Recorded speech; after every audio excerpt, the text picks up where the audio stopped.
And we're live. Let's see if there's nobody in the chat yet. That's interesting. Yeah, that's a first. Anyway, whoever comes in, hello, everybody. Good to see you all. Today we have Elisa Herrera from I always forget your channel's name. It's Quantum Healing of the Soul. Of the Soul. That's it. Yeah. And today we're going to be talking a bit about things that you have experienced lately. So you have actually, hang on, let me just check something here because it's not going very well. Also, before we start, let me say, if you want to get 10% off of Orgonite, go check in the description. It's there. It's I'm affiliated with somebody that makes beautiful Orgonite. And so if you're interested, check it out. It's in the link below, and there's a discount code with it. So now that we've got that, so today we're going to be talking with Elisa, as I just said, and you actually have experienced recently a mushroom trip. I call it a trip. And yeah, and so and you had some beautiful epiphanies there. Personally, I would never dare doing it because I'm very paranoid when it comes to anything that alters the mind. But do you want to tell us something about it? And before you're going to do that, let me say hi to Dennis. Good to see you. And Beverly, also. Hey, Dennis. So can you tell a bit about your experience there? Yeah, and I definitely want to tell people what happened with us because I think it's hilarious. So originally, Patricia and I were talking about something that happened to her. She was upset about something, and we had a conversation, a private conversation, and I kind of gave her some coaching tips and some ideas that she already kind of knew but had forgotten because life had gotten hard or whatever. So I told her, I said, we can go on your channel and we can tell people what I said so that it can help them. And then we joined together, Patricia and I, we're like, so what did we say? What did we talk? So it was so funny because here I am thinking like, she has to know because I don't remember one single thing about the conversation. Yeah. And then it was because I was feeling really down and I felt like a bit useless and all that. But then she came with all the things that I actually forgotten about, things that, make you feel good, like the manifestation, how we have to feel about ourselves and all that. And I kind of forgot that because I've been busy, like healing from losing the cats and all that, and been busy all year with that. And I kind of forgot all these lessons. And then you remembered me of them, which now makes me feel a lot better. But I can't remember anymore what they were. But anyway, I think we'll get to that because I remember you started telling me about your mushroom experience. And that's actually how we got to it. So yeah. Clearly that had a lot of impact also on me, which is very interesting to begin with, right? Yeah. So yeah, tell us about it and maybe we'll get to those topics. Absolutely. And the reason I wanted to bring that up real quick is just that I feel like we are not the only ones forgetting things. And it makes me feel good that, believe it or not, like I said, that you forgot, because it's like, what am I getting dementia or like what, or is this happening to other people? Right. So I feel like as star seeds that that it's not just us, you know what I'm saying? Like it's not you and I, but really it's happening to many of us. So that's why I wanted to bring it up. But so the mushroom, it's important for me to explain it because it's important. So when you are doing this specific plant, and it's not even a plant, I don't want to call it plant medicine because mushrooms are not plants. So what's important is I tried to do it 2 times with kind of a lower dose. I'm going to say 2 grams and 1.5 grams. But going in it, initially, I was so scared because I had done ayahuasca. And ayahuasca, yeah, kicked my ass. I mean, like, it was like you want to throw up like violently, like violence, like you want to just die. So I already was kind of like, underneath it all, subconsciously, I had a fear. So when I created those two first experiences, I'm not going to say it was a bad experience, because it wasn't. It was just a little nauseated. But when both of my friends would tell me, oh, you feel so loved, you feel one with Gaia, you're connected. And I'm like, why am I not having this experience? Why am I not connecting? And also, this is not valid for everybody. I've seen people going in a panic with that stuff. So, it depends all on, I guess, I don't know if it's a timing thing or if it's how you go into it. Yeah, mentally. Exactly. And that's where I'm going. That's exactly where I'm going with this, is the way you go in it will dictate the experience. Okay. Right. So I went into it with fear.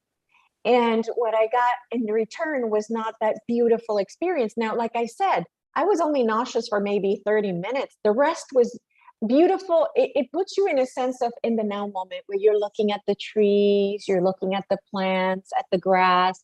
And it's just a very peaceful feeling, but not being high or anything. It's just, it wasn't bad. But when we threw the cards, next time we threw the cards, and I realized I had a PTSD with throwing up. There was a fear, a subconscious fear that I had about throwing up and dry heaving. Maybe from when I was a child. Was this because of your experience with the ayahuasca, or? No. Okay, you had it already. Yes, the ayahuasca, I told the plant, I'm not throwing up. You're going to have to go the other way. And it did. It supported me there. So I didn't throw up with ayahuasca, but the nausea was out of this world. It was horrific. Okay. So I already had that in my mind. And so what I did is I worked on the fear of throwing up and dry heaving, because somehow in my past, I had something there. I think it was fear of dying. When you dry heave, it's, and if you're a child, you're like, oh my God, I'm going to die. So I think it was something like that. So anyways, I healed that. And once I was ready, then we threw the cards to see how much I should take. And the cards, we did 3 grams, 3.5, 4, and 4.5. And the best outcome was 3.5. And with throwing the cards, you meant tarot, right? Tarot cards, yes. Right. And I did 3.5. And it was the most magical experience, in a way that I almost saw myself like in the Truman Show. Did you see that movie, The Truman Show? Yeah. It almost felt like I was inside of a fake environment. Like I looked at the sun and it looked like a fake light. I swear to God, it looked like it was a spotlight. And when I saw the clouds, it was like these dancing figures. It was so beautiful, so beautiful. And I know I could feel that they were putting on a show for me. Like this whole thing was just for me. Wow. And later on, if I was looking at the grass, I was laying the whole time I was outside laying in the grass, and I would look at the grass leaves, and it looked like a spotlight was on them. Like they were so bright and so beautiful. And then a little bit after, I started hearing, this is for your experience. This was created by you, for your experience. Oh, wow. And then I saw these thoughts came up of my dad and a friend who betrayed me. You know that story really well. Right. And that was very painful for me, that betrayal. And all these other things that had happened in my life that were traumatic for me. And then I heard the voice, you created them for your experience. Wow. And I was like, oh. Because at that moment it actually kicked in, because it's the same way that you saw the world, like you said, in the Truman Show. And so it becomes more real, that you actually create things. Yes. Yes. So, because on my channel, I'm always like, you create your reality, you're a creator, you can manifest, da, da, da, da, da. And it's funny, I know that and I believe it, but when I was in it, like actually seeing it from a different point of view where I was like there, that's when it was like, it clicked and I was like, oh my God, I just see it so clearly now. So clearly. And so I have become so much more happier now because it's like now if I'm outside and I look at the sky, I'm like, I know this isn't real. Like I look up and it's almost like nothing is a big deal anymore. And that's why I was able to quit doing what I'm doing now, because of that feeling of I control this. I have pure and absolute control of this. So how long does like a trip like that lasts? It takes us about, I would say 6 hours, 6 to 8 hours, maybe. Wow, that's long. Yeah. But that trip itself, like that, like the actual tripping, maybe an hour and a half.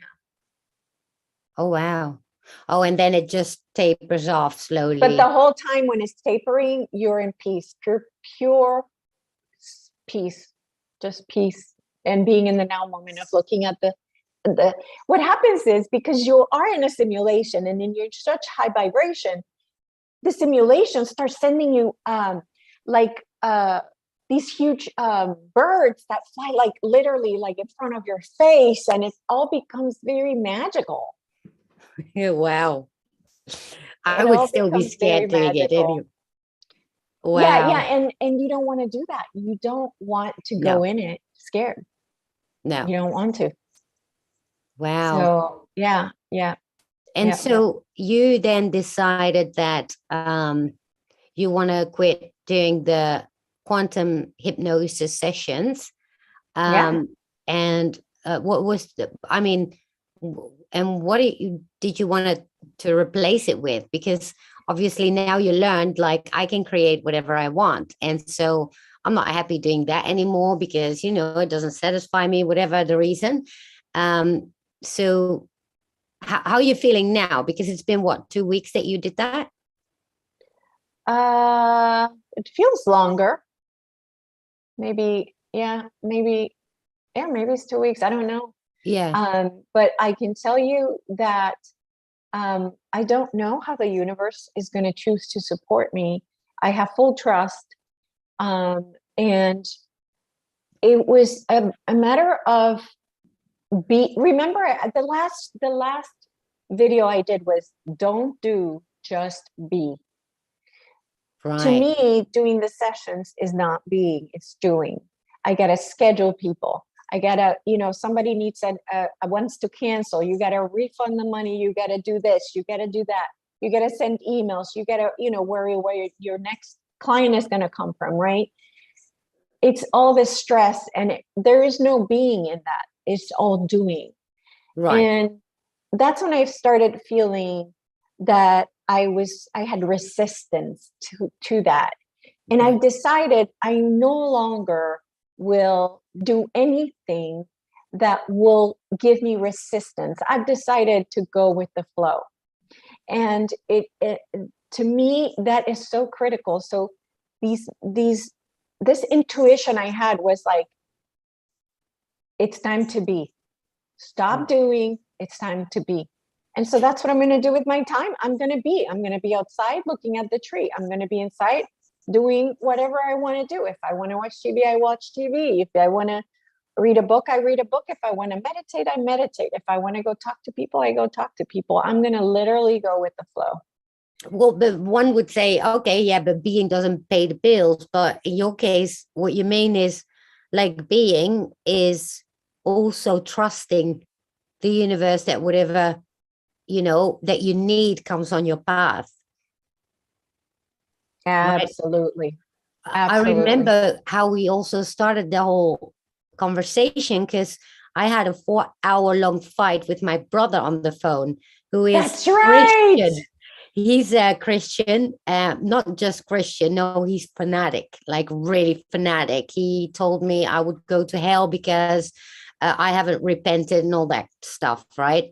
And I was so mad. And he and I were like twins, right? Because we only differ 11 months. And at the time, he was addicted to crack. Then he went in a rehab, and then he became a Christian, but really extreme one. And so I had like this 4 hour fight with him on the phone, um, to which we eventually decided never to talk to each other again because he's not who he was in my eyes, but and he wants to constantly talk about his Christianity and try to convince me because he says if he can convince me, then he doesn't do the job God wants him to do. And I'm like, well, what kind of a relationship is that, right? And so, and I was really pissed off because, you know, he upset at me that day. And that's when we got to talk. And I was like, I don't understand how this all works. And, you know, I kind of lost my own way myself. And so you gave me really good advice on how to get back to being, right? Because you just experienced that yourself as well again, and see all the things that had happened to you for a reason. And so, and that's how we got to talk about these things that I myself had forgotten. And so we constantly go through this reawakening, right? Because we learn them. And then somehow along the way, we forget them again, certain things, right? It's a constant training, so to speak. Yeah, Right? yeah, absolutely. And looking at the way that I looked at what happened with the mushroom, right? I have to say, Patricia, you created him, right? Remember, I saw those things in that reality, right? You created him for your experience. Right. Because what the experience eventually was, I got pissed off. I stayed on the phone for 4 hours arguing, which I shouldn't have done in the first place. But, you know, I guess that's how it goes with siblings anyway. But at the same time, you know, I kind of forgot, like, wait a minute, this is all so irrelevant because at the end of the day, I'm creating my reality. And now all I'm creating is being pissed off. Yes. Right. Yes. And the other thing that I learned from that as well, was that, you know, the fact that because you said to me like, okay, so then why did, because the week before that I walked into the door and had a concussion. That's and right. you said to me like, so then why did that happen? Maybe, you know, you need to be shaken up and wake up again. And that's exactly what it was, right? Yeah, that's right. I remember Yeah. that. Yeah, so And exactly. especially what you learned, what you taught me there was that every time something happens that you don't like, question yourself, why does it happen? Right. And when I started doing that, I was like, yeah, I'm not happy with myself at all. Right. And I kind of forgot how to get back on track. And so, and then I thought, okay, then why did all that happen? Because you asked me that as well. And I said, well, maybe because I've been busy grieving all year and I totally forgot all the lessons that I actually learned before that. It's like everything with them I lost as well what I learned, which obviously is maybe it's a natural process when things like that happen that shake up your life. We tend to, because it's a long period that happens, right? That you're in grief and all that. And so in that same long period, you kind of forget everything that you learned. And that's exactly what happened to me. And so I bumped my head in the door. That was one sign, right? Yeah. And then I have Yeah. this argument with my brother after I haven't spoken to him in what, a year. And I'm like, why now? Well, that's why, because I needed to be remembered again. Yeah. Yeah. And then we also, is coming to mind too, that I received that your cats had left because you needed to move on and you were not moving on. No, I wasn't. No, I got over it, but I wasn't still moving on. What I was doing was, um, I kind of tried to figure out how to live without them and accept that I'm not with them anymore. And so, at the same time, I knew that they actually left me because they wanted me to start living and doing what I need to do, only for me to then, be stagnant again, to then run into a door and all that, right? It's like constantly you've been thrown these messages like, okay, stop it, Yeah. just move already, right? Yeah. Yep. And like I told you, sometimes when you don't move, it gets worse and worse. Like the messages get more violent. It gets like Yes. worse and worse and worse. And it's like, you better get your shit together. That's why I was like, this time around, and I got the message, you need to start being and stop doing. And I'm like, okay, I will stop doing and I will start being, because it's like, I'm just going to go with the flow and follow instructions now. Yeah. Really simple. Um, Well, because that's interesting because you said stop doing. And what was I doing? I was doing nothing, but I was kind of, what I was doing was trying to figure out what to do. And instead of actually being, right? Because that's what it's all about. It's the yes, being. And and it sounds so simple, but it's not. Right? it's not, because Patricia, I had been working in corporate America for 30 years. Do you think I can let go of 30 years of, I got to do something. I got to do something. Like, what's my email? I got to, who's sending me emails? Who do I need to return the email to? It's that constant, the same thing when you have your own business and you do your quantum hypnosis. It's like, did I reply? Did I forget to reply? And it's like this constant stress. So it's the message has been received, like, stop doing, start being. And I want to talk about the validation I received, because I went to a retreat with Zoe this last Oh, yeah. weekend, and she had a Navajo person there, a healer, a Navajo healer called Garrett Duncan. And I'm going to have him on my YouTube, because he showed us something really, really amazing that I want everybody to know about. But I had a session with him.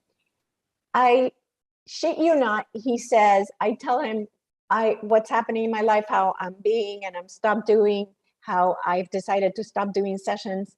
I am going to keep doing life coaching. That I will do, because that's an hour and it's just me talking. It's not a big deal. But so I'm going to keep that part. And I'm being, right? During the coaching session, I am being. It's being Right. me, being in this space.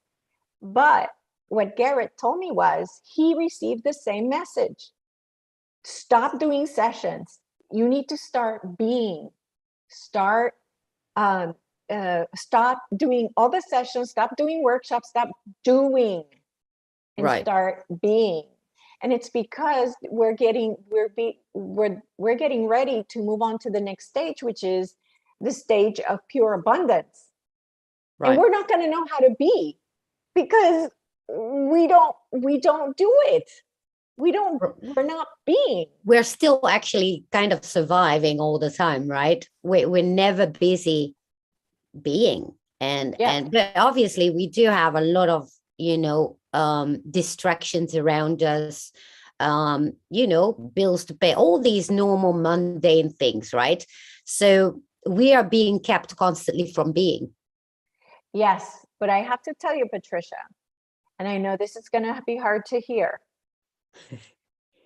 You are better off going to a forest somewhere and being with the trees for 3 hours than you are, because you are going to attract what you need during that time. But if you're at work trying to get clients for your BQH, you're not being.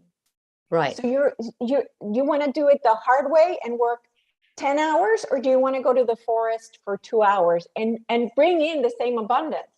Right. Yeah. Yeah, I can totally see where you're coming from there, because I've noticed this myself. The least effort you put in things, the more they come on your path. Well, Yes. if you're trying to put all the effort in to get it done and have this and that and worry, especially the worry with it, right? Because it's the worry that actually makes you, it makes you anxious. It makes you, you know, wanting things that won't come on your path because you kind of have you're convinced that you won't get them if you don't worry. Yeah. It's interesting how that works, right? Yeah. Yeah. Yeah. Yeah. So, I mean, I'm telling you, it's the best for you to manifest. If you really want to manifest, literally do nothing. Just Yeah. be in your happy place. Is your happy place dancing? If your happy place is listening to music, is your happy place being out in nature? What is your happy place? And trust me, if you are in your happy place, you will manifest what you want. Well, and also I was talking about how I want to go move to Mexico, and I was kind of scared because, I haven't been kind of living for forever. And so now that I lost cats, it was like, well, this is actually the moment that I should do it. And then there were all these things in the way, obstacles I put myself in the way to, Yes. to worry and be scared about this or that. But if you don't take the leap and you just don't do it, well-being, then things will come on your path. And I'm looking at Sherry. Hi, Sherry, good to see you. She said, I left New York City after 25 years and moved deep into the forest, rip off the band-aid and make the move to rekindle childhood passions. And that right there is so true, right? Yep. And now I'm like, okay, well, fuck that. I'm going to do it. I don't care. So now I've got my mindset and go to Mexico, right? I don't yet how and how I'm gonna do that exactly, because you need money for that and you need this and that. But I'm like, well, first put your mindset to it, and then things will come. Absolutely. Absolutely. So Absolutely. You have to create that reality. Remember, I told you, close your eyes, see yourself there. What does it look like? What does your apartment look like? Where are you sleeping? What clothes are you wearing? Immerse yourself in that reality you want, because by doing so, you create it and you attract it into your reality. well, yeah, that's the art of manifestation, right? Because the art of you can tell, maybe you can tell what you told me about how you manifest, right? Because not everybody knows how to do that exactly, because first of all, it's also feeling yourself in that frequency, but it's also the visualization. So what did you recommend me? I would recommend, like what I tell people all the time, is that 5 minutes, 10 minutes thankfulness in the morning and at night, and then followed by 10 minutes of what I call the dream. What is your dream? Oh, my dream is to travel the world. So what do? I close my eyes. I see myself in first class on the airplane. And then I see myself arriving in Egypt. And I see myself by the pyramids. And I see myself and so I create what I want. And then every day, twice a day, I'm in that reality. I'm not in this reality. When I close my eyes, I'm somewhere else. Yep. And so the more I attach myself to it, remember, what you pay attention to grows. Yeah. Yeah. And feeling it within as well, like it's already there. Correct. So once you start doing that, then the universe has no choice but to give you that, because you're giving it energy. So when you're around in your house, start get in the thankful state. Like sometimes if I'm washing dishes, thank you universe, for these hands that allow me to wash these dishes, and the eyes to see the dishes, and and just start, like, anything and everything you can think of. If you can be in the thankful state all the time, then the universe will give you more situations to be thankful for. Exactly. Yeah. So you got to send out whatever vibration you want to get it back, because the universe is a mirror. So if you send out 200 megahertz of anger, then you're going to get that back. It's just a loop. But if you send out 600 megahertz of happiness, then 600 megahertz comes back. So it's just very much simple science, actually. Well, and another thing is obviously also to stay away, especially from that what does the opposite, right? Like things that aggravate you, things that, make you upset, like watching the news and politics, because really that doesn't make you any happier either. And, Yeah. and Or because like you talking to family that upsets you. exactly, exactly. Well, in my case, obviously, that was like, because these messages, right? They come in all forms, and in my case, that was just another wake up call, right? Because Yes. right after that, I talked to you. You're like, okay, so then why did this happen? And I'm like, well, I don't know. And so you actually pointed me at it, and I was like, oh God, yeah, I totally fell for my own trap. But at the same time, it was also a wake up call, and so like looking for things that we know aggravate us is one thing, but just walking into them usually is kind of a message, is how I kind of get Absolutely. It's a learn. feedback loop. It's an actual feedback loop. When you look around and you say, okay, that made me feel low self-worth. Like this weekend, I did have some feelings of low self-worth during the retreat that were quite powerful, more powerful than I usually feel them.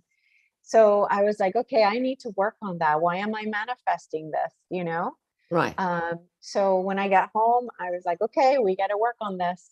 And so, I've been working on it.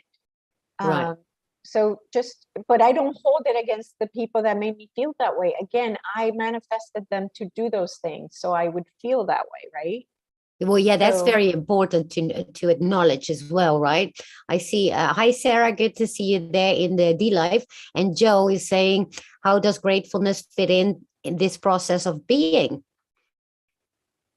actually being grateful is actually being in the now moment, because Yeah, you are taking the time to acknowledge the things that are working for you right at that time.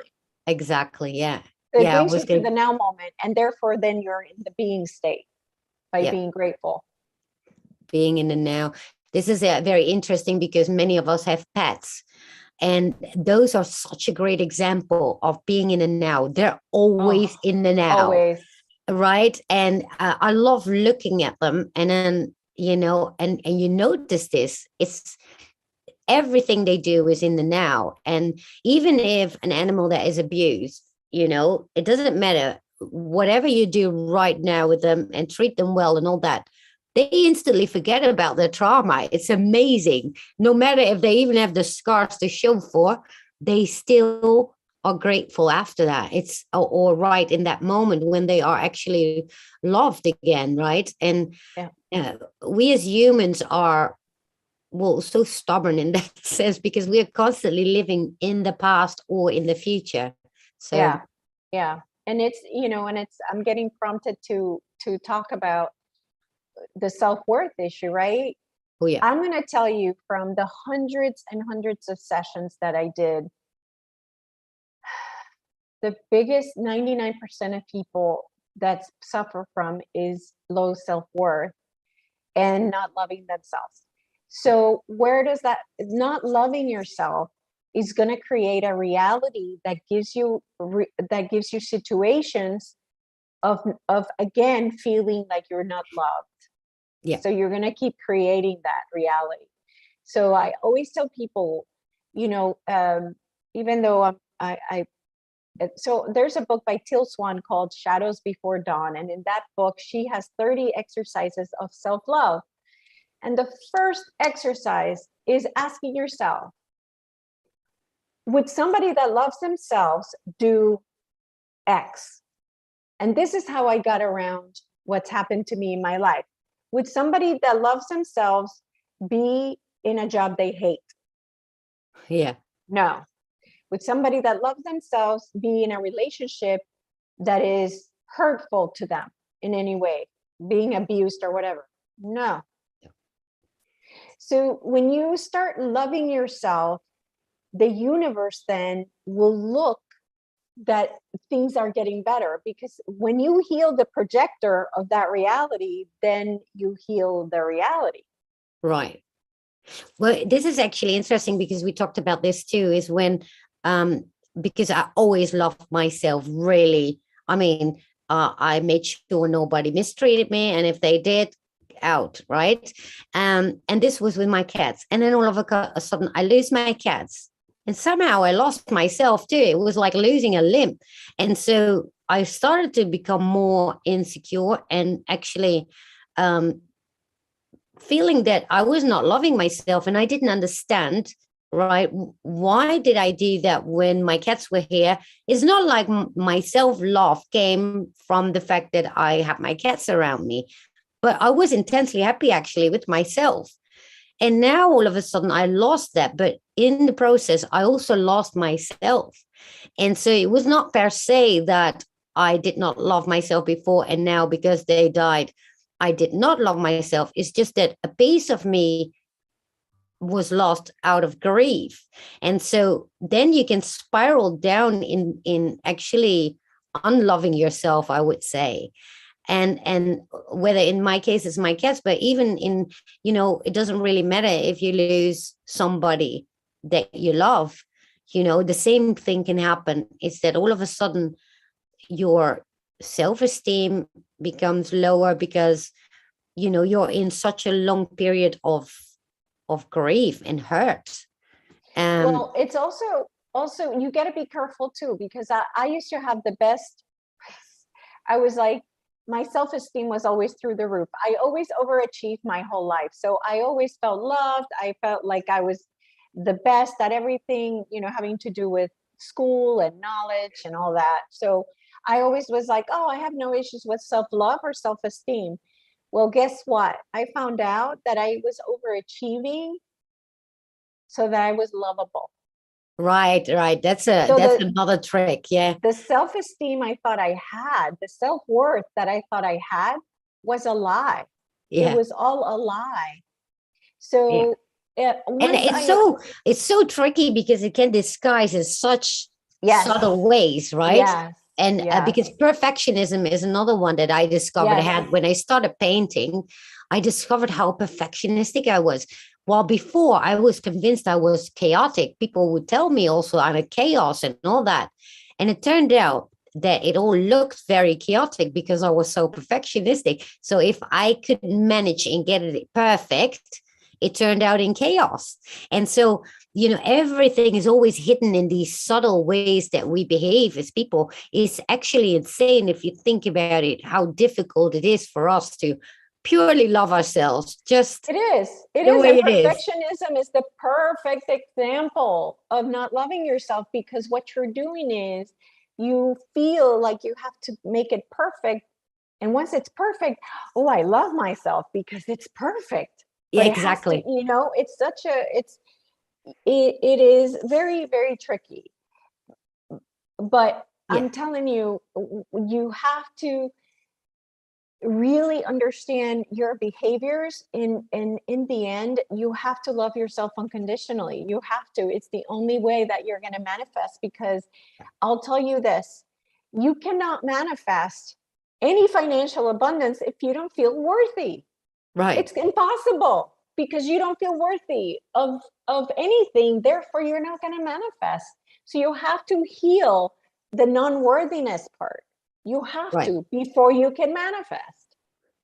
There's so much to heal, actually, if you think about it, because some people, they feel unworthy. Somebody else has this problem, or that. It really doesn't matter. There are so many obstacles, to be that need healing in order. Otherwise, we all could manifest just like that, right? And like Dennis said in the chat, like, people need to learn how to love themselves again.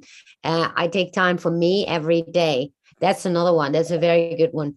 I tell others to take care of you first. If you can't take care of you, you can't take care of others. It's so true.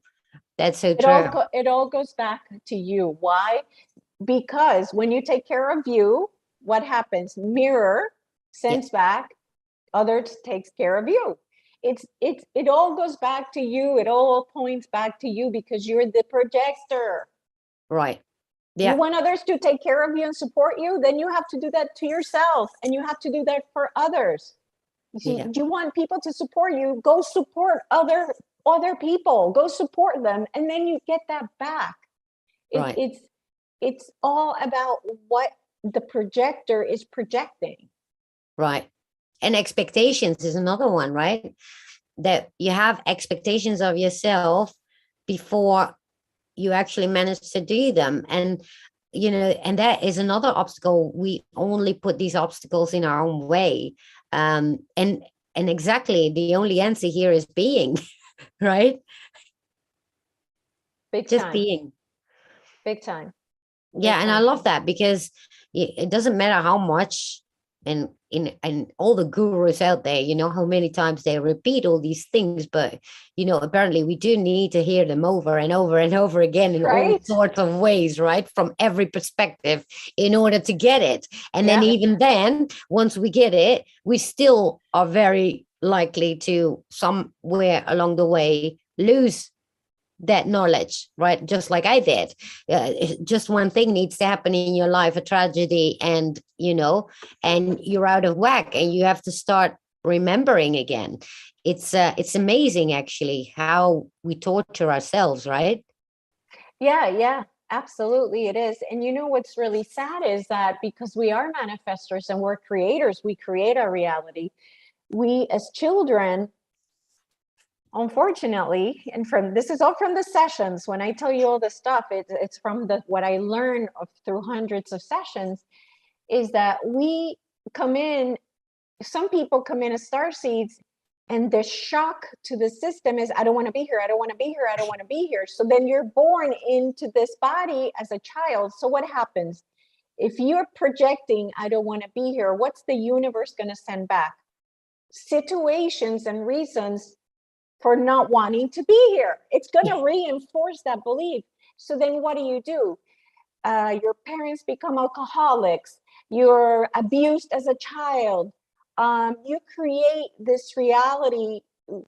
To me, I think it's very cruel to give children manifesting powers, to be honest. I think children shouldn't have that because they're manifesting horrific, growing up, they can manifest really bad lives because, again, they come in, I don't want to be here, I don't want to be here, I don't want to be here, I don't like it. Or if your mom doesn't want you, they tried to abort you, or if your mom was going through stress in the marriage, if all of that affects you, so then you're born already manifesting a shitty ass reality. Yeah. As a baby. That's exactly what happened to me because, I first couldn't remember the first 7 years and then I knew what happened because I just left my body. I didn't want to be here. Then once I decided to go in that body, I still didn't want to be here. It took till over 40 years that I finally decided, well, maybe I don't have a choice, right?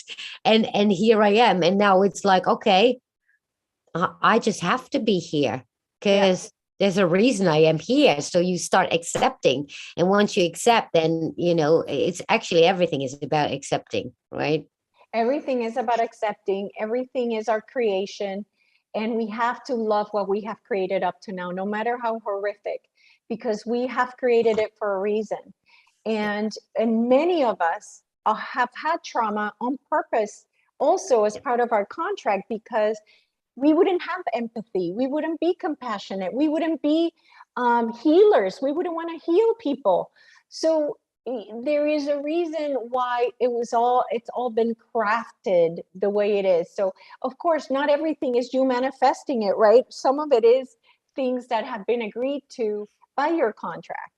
So, it's kind of, I don't want to say half and half, but a lot of it is driven by the contract. So, that's also important to say that a lot of it is also based on that contract that you write. But we are the creators of this reality. Well, Leyland is saying, I respectfully disagree. I don't believe children manifest alcoholic or abusive parents. We're only responsible for our own actions, not the actions of others.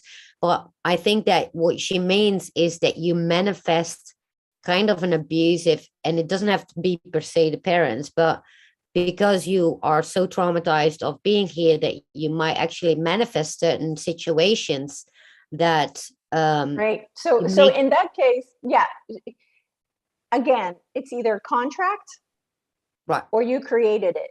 Okay.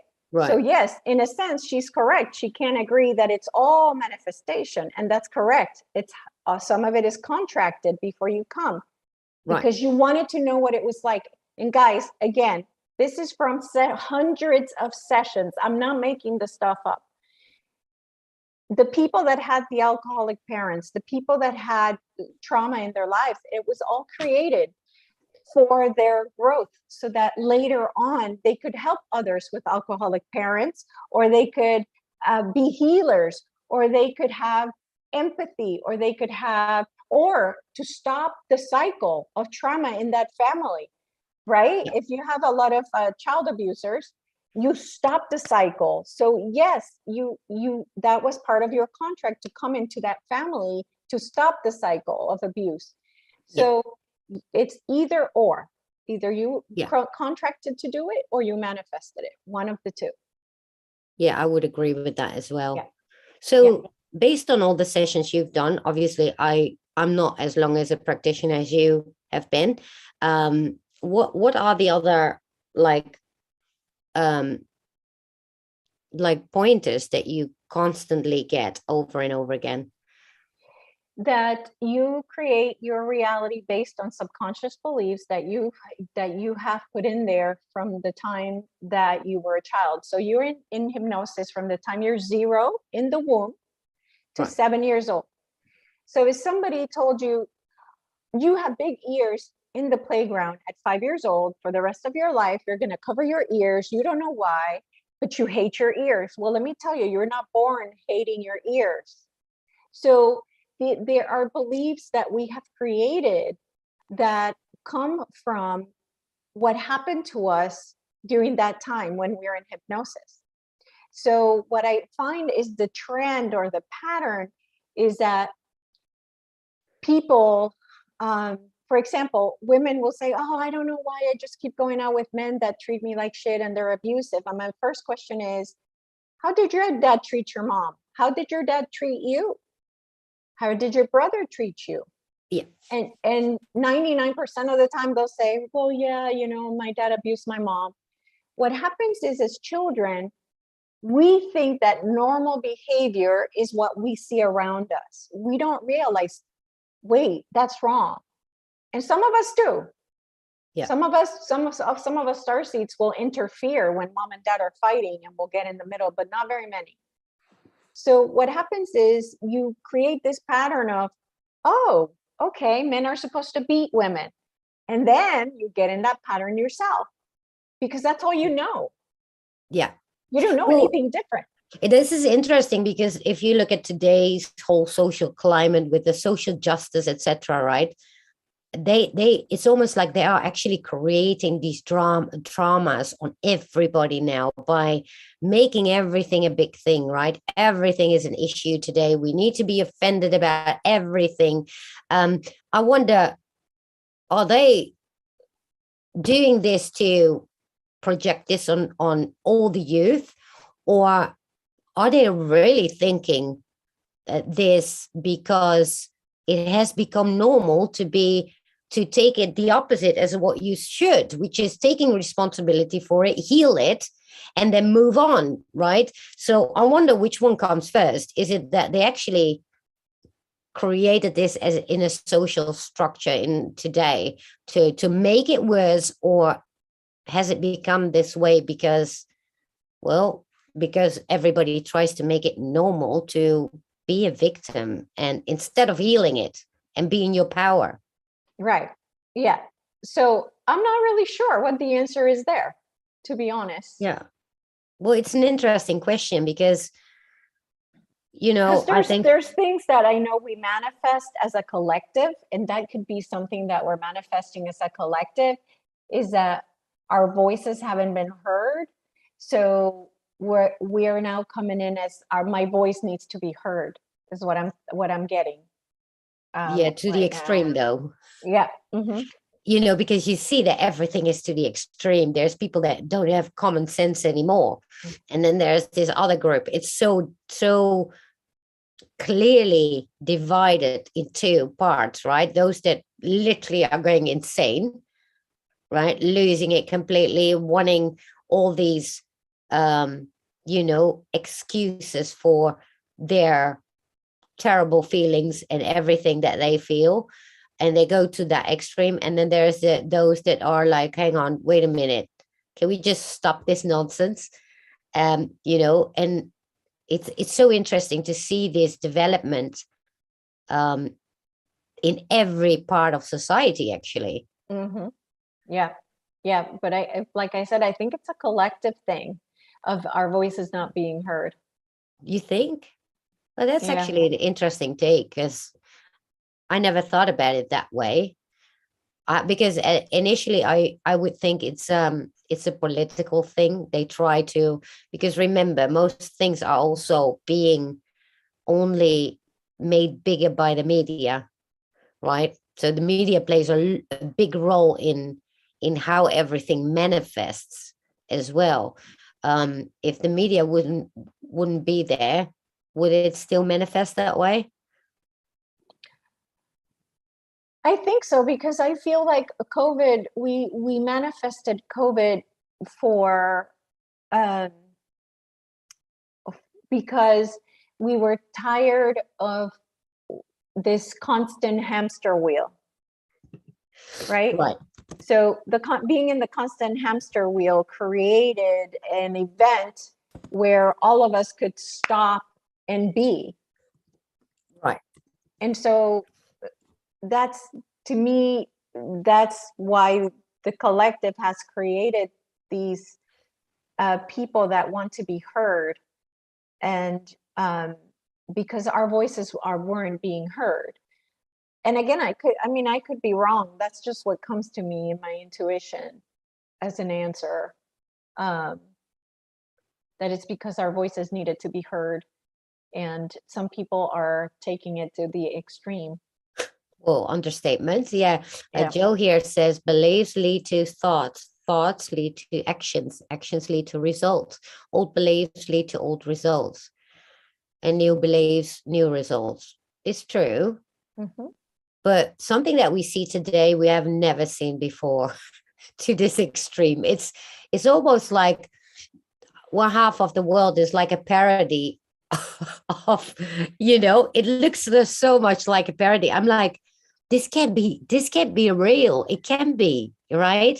If you look at these people that want to have with their pronouns and this and that, and I'm like, is it even possible people can get so upset about that stuff? Yeah.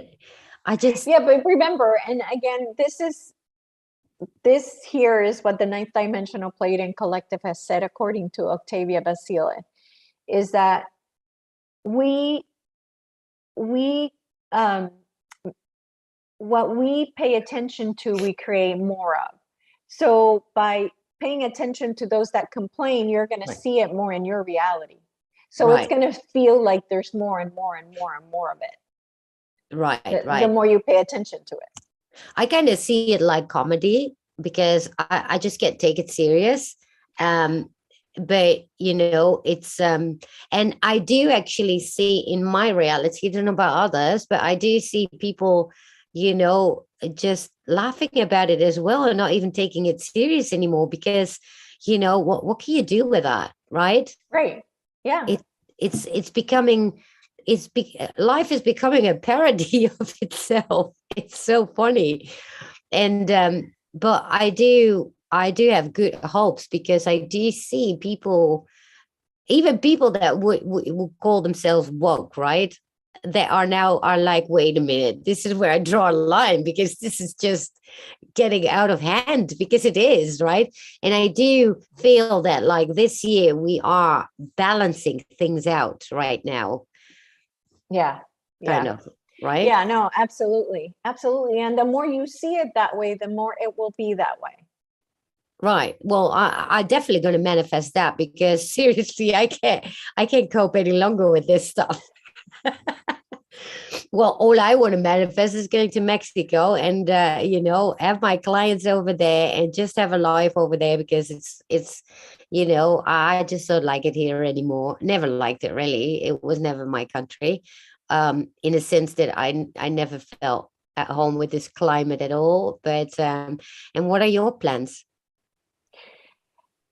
My plans are to travel the world. That's pretty much it. Yeah. Garrett told me that in another life, I had put some scrolls, I had buried some scrolls in Egypt, and he gave me the name, one of the temples, and that I have to go there so that this information in the scrolls can be found and given to the world. So it's not like I'm going to go dig, but my energy being there is going to open them up to now be available. So I know I have to go to Egypt. I'm actually going to put out a trip to the Bosnian pyramids in September for the equinox, for the fall equinox as well. So that's going to be amazing. A Mount Shasta, I'm going to do a Mount Shasta retreat. So yeah, I'm just going to start doing what I love, which is to travel. Well, I hope before September to be in Mexico, but otherwise I will be joining you at the Bosnian pyramids because I definitely want to go visit there. And that's not too far since I'm already in Europe. But so is there anything, because we're almost ending the hour here. So is there any other things that you've got in the works that people need to know about, and where can people find you? So now the best place to find me really is on my YouTube channel, Quantum Healing of the Soul. I've been working on this series of tarot series of Finding Truth, which also Garrett told me that I am part of the community of starting to awaken people to new knowledge, new truths. And so the idea is that we look into things that are mysteries. And we looked at this crystal skulls. Now I have two different shows, one based on ancient aliens on the History Channel, and the other one is on just esoteric spiritual things. And we did one on Vatican secrets. We did two of them because the first one was so good, we had to end up doing a second one. And if you guys haven't seen it, it is amazing. The stuff we uncover from the stuff that's in the Vatican, and it's my hobby, it's my passion. I just love knowledge, and I love finding real history, like what is our real history, and also the mysteries like Atlantis. That's our next one tomorrow, I think, is Atlantis. Oh, that's interesting. Yeah, so we're going to talk about Atlantis and ask the questions, like people, right? People have always been telling us, oh, Atlantis this, Atlantis that. Well, is it true? Let's ask the cards. That's the whole idea. So, Right. so I'm very excited. I think Atlantis will take us at least one, or I would say at least two shows, if not three, who knows? But yeah, so it's so exciting to have this tool to like give us answers to stuff. And Right. and Magic Marie, who does the show with me, she's amazing. So you know, she's a 12th dimensional being, you know, that's here helping Earth. So she's very connected, and she has Jasper, her skull, her crystal skull, who also gives us answers as well. So it's kind of cool to have like his knowledge plus the cards and all that. And which So yeah, days? that's Which days are you streaming? So I'm streaming Tuesdays at 7 p.m. Eastern and Friday 7 p.m. Eastern. Okay. So, Well, I definitely recommend, if anybody isn't subscribed yet, go check out Quantum Healing of the Soul channel. It's really nice and good conversations there. And you have the Zoe conversations too, right? Look, her and I need to get together to figure out what's our next thing that we want to talk about. So I have Zoe there, and you know, she's always a joy to have around. And I'm also having an interview. The next one is called Soul Contracts with David Nicholas. I don't know how to say his last name. Ingen? Oh yes, Nang. None. Okay. Yeah. Yeah. Nang. So Yes. he's going to be here April 1st, and is going to talk about That soul interview, contracts. Yeah, the first interview you did with him was amazing, amazing. And I so resonated with everything he said, because I mean, I felt the same things and I had the same experiences. I'm just not a walk-in. For me, it was a bit different, but that interview was amazing. Absolutely. I definitely recommend it to everybody. It's Nicholas David And Nang. none, Nang. none. Ngan. Yeah.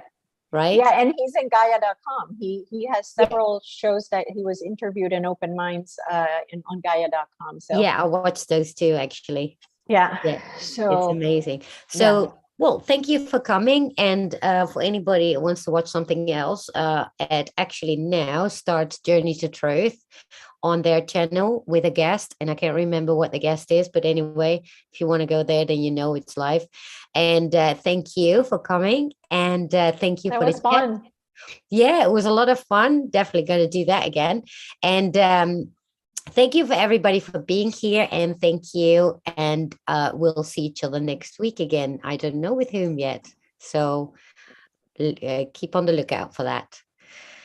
Peace out, everybody. Bye bye.